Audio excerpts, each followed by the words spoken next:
এটা হচ্ছে তোমাদের 12 এর first chapter profit and loss appropriation account. আজকে আমি ওয়েস্ট বেঙ্গল বোর্ডের 2013 সালে এই অঙ্কটা এসেছিল, তো সেই অঙ্কটা করে দেখাবো তোমাদেরকে।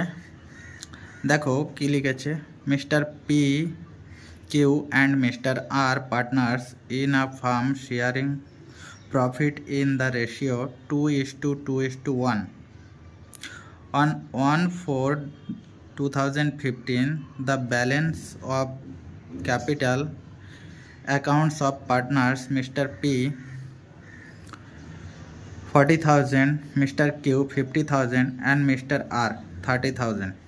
The net profit of the firm for the year ended of 31/3/2016 was 51,000.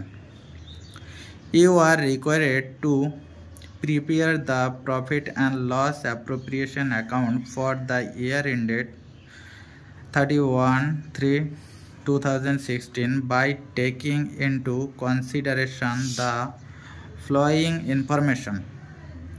Act number, Mr. P is entitled to a salary of 1,000 per month. 2 number, Mr. R is entitled to receive commission of 5,000.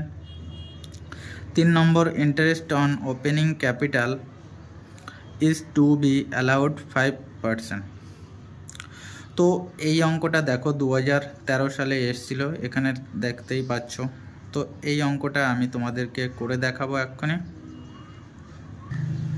তো প্রথমেই দেখো এইরকম একটা দাগ কেটে নিতে হবে, সামনে একটু ফাঁকা রাখতে হবে, আর এদিকে পার্টিকুলার, এদিকে দুটো অ্যামাউন্টের ঘর, আবার পার্টিকুলার দুটো অ্যামাউন্টের ঘর, এরকমভাবে তোমাদেরকে দাগটা কেটে নিতে হবে।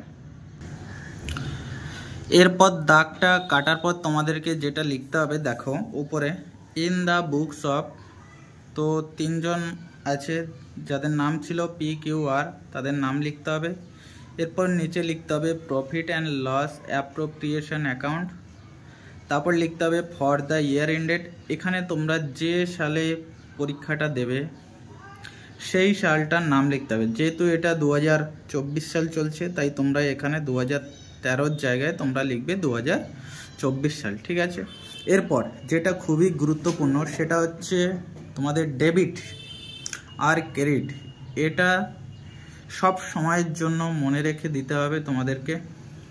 এরপর দেখো আমাদের অঙ্কটাতে প্রথমেই আমাদের যেটা বের করতে হয় সেটা হচ্ছে ইন্টারেস্ট অন ক্যাপিটাল। তো ইন্টারেস্ট অন ক্যাপিটাল আমাদেরকে যায় কোন দিকে, ডেবিট দিকে লিখতে হবে যে টু ইন্টারেস্ট অন ক্যাপিটাল। তো যেহেতু আমাদের 5% বের করতে বলেছিল, তাহলে দেখো যেহেতু আমাদের তিনজন লোক ছিল পি কিউ আর, তো তাদের অ্যামাউন্ট ছিল 40,000, একজনের 50,000, আরেকজনের কত ছিল 30,000। তার 5% মানে হচ্ছে 100, তাহলে 5/100 হলো। এখানে কত হলো 2,000, এদিকে কত হলো 2,500, আর এদিকে কত হবে 1,500। এরপর দেখো টোটাল আমাকে এটা ইনার কলমে লিখতে হবে। এবার লেখার পরে এটাকে কোথায় লিখতে হবে, ডাইরেক্ট যোগ করে আউটার কলমে, যেটা হয়েছে আমাদের কত দেখো 6,000। এরপরে আমাদের আছে পার্টনার স্যালারি। পার্টনার স্যালারি আমাদেরকে দেখো পি, যেহেতু আমাদের একজন লোককে দিয়েছিল পি কে, তাই আমাদের বলেছিল পার মান্থ। তো পার মান্থ যখন হচ্ছে, এ দেখো যখন পার মান্থ হচ্ছে পার্টনার স্যালারি, তখন আমাদেরকে সব সময়ের জন্য এর সঙ্গে 12 গুণ করতে হবে। তাহলে যেহেতু 1,000 টাকা করে দিয়েছিল পার মান্থ, তাহলে 12 মান্থ মানে হচ্ছে 12,000। এরপর দেখো পার্টনার্স কমিশন দিয়েছিল, কাকে দিয়েছিল, আর, তাহলে এটা আমাদেরকে ডাইরেক্ট 5,000 টাকা দিয়েছিল, তাই জন্য আমাদেরকে কত দিতে হবে, 5,000 টাকা দিতে হবে। একে বাই দিকে আমাদেরকে দেখো কি করতে হবে, আমাদের যে প্রফিট অ্যান্ড লসের একটা অ্যামাউন্ট দেওয়া ছিল নেট প্রফিট, সেটাকে আমাদেরকে ডাইরেক্ট লিখে নিতে হবে। এবং আমাদেরকে নিচে কি লিখতে হবে, নেট প্রফিট। যেহেতু আমাদের প্রফিট হয়েছে, তাই জন্য আমাদেরকে কি করতে হবে, নেট প্রফিটটা দিতে হবে। এরপরে আমাদের এরপরে কি করতে হবে দেখো, আমাদের এই যে নেট প্রফিট দিকটা বেশি নাকি আমাদের যেটাকে বলা হয় ক্রেডিট দিক নাকি ডেবিট দিকে বেশি, তোমরা তো দেখলেই বুঝতে পারবে। তো আমাদেরকে এখানে একটা জিনিস মাথায় রাখতে হবে যে দিকটাতে বড় থাকবে সেই দিকটা থেকে কম দিক, মানে যদি এদিকে দেখো ডেবিট দিকে আমাদের কি আছে, কম আছে, আর ক্রেডিট দিকে কি আছে, বেশি আছে। তো ক্রেডিট দিকটাতে আমাদেরকে কি করতে হবে, ক্রেডিট দিকটা থেকে ডেবিট দিকটাকে আমাদের বিয়োগ করতে হবে। তাহলে ক্রেডিট দিকে অনলি একটাই অ্যামাউন্ট আছে 51,000, আর এদিকে দেখো আমাদের ইন্টারেস্ট অন ক্যাপিটাল টোটাল বেরিয়েছে 6,000, পার্টনার স্যালারি 12,000 আর পার্টনার্স কমিশন 5,000। তাহলে কত হলো টোটাল? 6,000, 12 আর 6 18,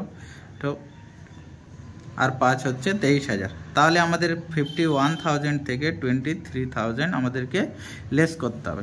লেস করার পরে আমাদেরকে দেখো পার্টনার্স ক্যাপিটালে কত এসছে, 51,000 থেকে আমাদেরকে 23,000 বিয়োগ করে হলো 28,000। এবার এটাকে আমাদেরকে একটা রেশিও দিয়েছিল দেখো 2:2:1। তো সেই রেশিওর দিয়ে আমাদের কি করতে হবে, টোটাল রেশিও হচ্ছে 5 হচ্ছে, তাহলে 2:2:1 মানে হচ্ছে 5। তাহলে পি কত পাবে 28,000 ভিতর, তাহলে 2/5 মানে 11,200। আবার কিউ কত পাবে 28,000 ইন্টু 2/5, তো 11,200। আর কত পাবে 1/5, 28,000 ইন্টু 1/5, 5,600। তাহলে টোটাল আমাদের হয়ে গেল। এবার দুদিকে কি করতে হবে 51,000 আর এদিকে 51,000, দুটোকে কি করতে হবে আমাদেরকে ডবল দাগ দিয়ে বন্ধ করে দিই। তাহলে এটা ছিল তোমাদের আজকের অঙ্ক। যদি অঙ্কটা বুঝতে অসুবিধা হয় তাহলে আমাকে কমেন্টে জানাতে পারো, আর তোমাদের কোন কোন অঙ্কটা প্রবলেম হচ্ছে সেটাও আমাকে কমেন্টে জানাও। আমি যথাসম্ভব চেষ্টা করব তোমাদের যে প্রবলেমগুলো সেগুলো সলভ করার জন্য। ঠিক আছে, সবাইকে অনেক ধন্যবাদ, সবাই ভালো থাকবে। আর পরবর্তী ভিডিওর জন্য আমার চ্যানেলটাকে সাবস্ক্রাইব করে দিও, আর বেল আইকনে তোমরা অল প্রেস করে রেখে দেবে যাতে আমার পরবর্তী ভিডিওগুলো তোমাদের কাছে নোটিফিকেশনের মাধ্যমে পৌঁছে যায়। ধন্যবাদ সবাইকে।